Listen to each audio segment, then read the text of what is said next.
안녕하세요. 더 선명한 텍스의 김선명 세무사입니다. 오늘 상속세 시리즈 두 번째, 상속세 꼭 알려주고 싶은 상속세 이야기 그 두 번째 시간인데요.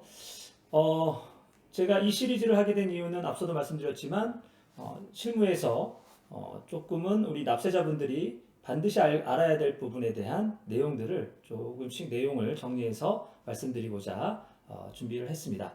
오늘 그 두 번째 시간은 어떤 내용으로 말씀드릴 거냐면, 자, 우리 납세자분들과 상담을 하다 보면 상속재산이 얼마가 되시나요? 라고 물어보게 되면 상속재산은 부동산밖에 없어요. 라는 말을 자주 듣곤 합니다. 그러나 뭐 이 부분에 대해서는 아마도 부동산이 가장 크기 때문에 그 외 재산은 작으니까 이런 말들을 많이 하시게 되는데, 정작 상담을 들어가서 하게 되다 보면 부동산만 있는 게 아니죠. 여러 재산들이 다 있습니다. 그래서 그 중에서 놓칠 수 있는 것들을 제가 오늘 간단하게 말씀드리고자 합니다. 자, 상속재산은 부동산밖에 없다라는 말을 하시게 되면, 물론 이제 인지를 하고 계시는 거는 이제 예금성 재산들은 당연히 알고 계시겠죠. 하지만 그 외에도 놓칠 수 있는 재산들이 있기 때문에 제가 말씀드리고자 합니다. 자, 그 첫 번째로는 돌아가신 부모님도 모르는 부동산이 있을 수 있다. 자, 이게 무슨 얘기냐? 그러니까 돌아가신 부모님 자체, 본인 자체도 이러한 재산이 있을 수 있다라는 걸 인지를 못하는 경우가 있어요. 자, 앞서 말씀드렸지만 보통 우리가 원스톱 서비스를 받게 되면 이 돌아가신 부모님 명의로 된 부동산 재산들을 다 확인하실 수가 있습니다. 그렇다면 만약에 부모님 본인도 모르는 부동산이 있을 수 있는 것 중에, 물론 우리 원스톱 서비스로 본인 명의에 등기되어 있는 부동산 같은 경우 확인하실 수가 있겠죠. 그렇기 때문에 반드시 저는 원스톱 서비스를 이용하라고 말씀을 드립니다. 하지만 그 외에도 놓치는 경우가 있다는 거죠. 어떤 게 있냐면 바로 대표적인 게 첫 번째 상속재산. 자, 왜 그러냐면 상속 등기는 기한이 없어요. 즉 무슨 말이냐면, 만약에 아버님이 그 할아버님께 받은 재산 중에 등기가 아직 안 이루어져 있는 재산이 있을 수 있다는 거죠. 그렇게 되면 당연히 원스톱 서비스를 통해서도 등기가 안 돼 있기 때문에 그 부분에 대해서 놓칠 수가 있다는 얘기입니다. 자, 두 번째로는 종중재산이죠. 이 종중재산은 무슨 얘기냐? 대표적으로 우리가 종중 같은 비영리법인을 이렇게 세운 종중도 있지만 그렇지 않은 종중도 있습니다. 그러면 이 종중재산에 대해서는 이렇게 종중원들 명의로 돼 있거든요. 그러면 종중원 명의, 만약에 돌아가신 아버님 같은 경우에 아버님 명의로 된 재산이 있는데 이게 실질적으로는 종중재산이다라고 한다면 그 종중재산에 대해서는 상속 재산에서 제외를 하거나, 아니면 상속세 재산에 들어가서 신고를 했다 하더라도 그 부분에 대해서는 종중에서 상속세 그 부분만큼 상속세를 이렇게 받아내실 수가 있겠죠. 그렇기 때문에 혹여라도 종중재산이 있는지 여부도 한번 확인을 해보셔야겠다라는 얘기입니다. 예를 들어서 대표적으로 종중 같은 경우는 농지를 취득할 수가 없어요. 그렇기 때문에 대부분의 종중에서는 그런 농지들은 종중원, 즉 농업인인 종중원 명의로 부동산 신탁을 해놓고 있습니다. 그렇기 때문에 그런 부분을 적극 소명하게 되면 당연히 상속 재산가액에서 빠지게 되기 때문에 그런 부분들을 한번 확인해 보시면 가장 놓치지 않을 수가 있다는 얘기인 거죠. 자, 그 다음에 두 번째, 나만 알고 있는 사전증여재산, 이제는 말해야 한다. 이게 무슨 얘기냐면요.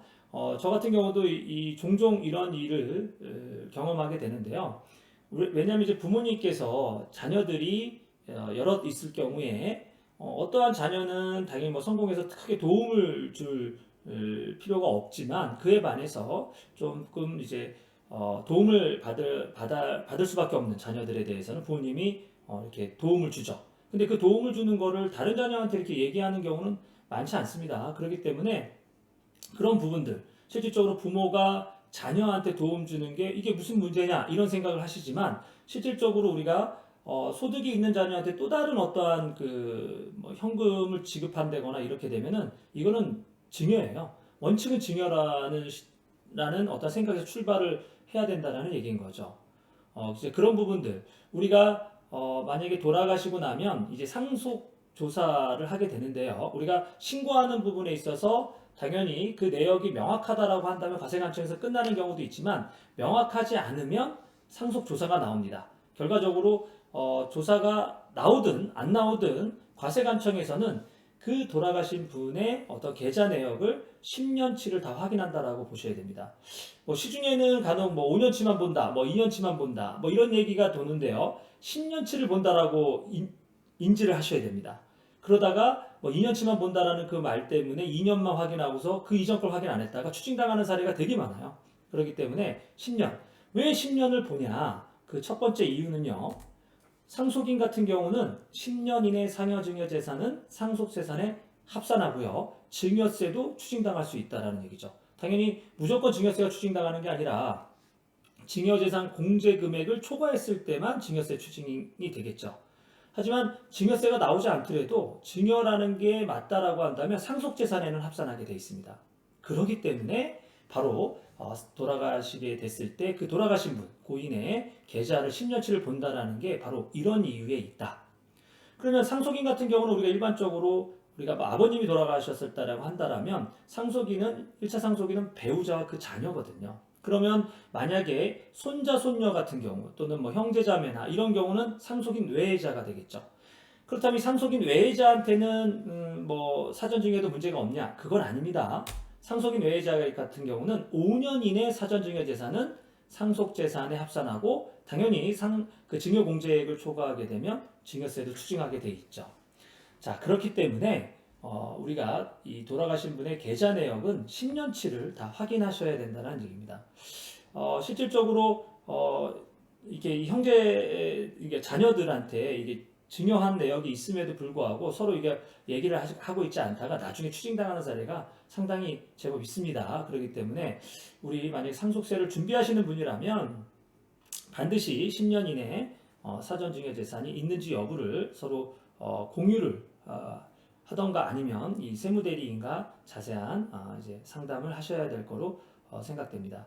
자, 이 부분 오늘 시리즈 두 번째. 자, 첫 번째로 돌아가신 부모님도 모르는 부동산이 있을 수 있습니다. 두 번째로는 사전증여 재산이 있다면 반드시 확인하고 상의를 하셔야 된다. 자, 이렇게 오늘 이야기는 여기까지 하도록 하겠습니다. 다음에 또 시리즈 세 번째로 찾아뵙겠습니다. 감사합니다.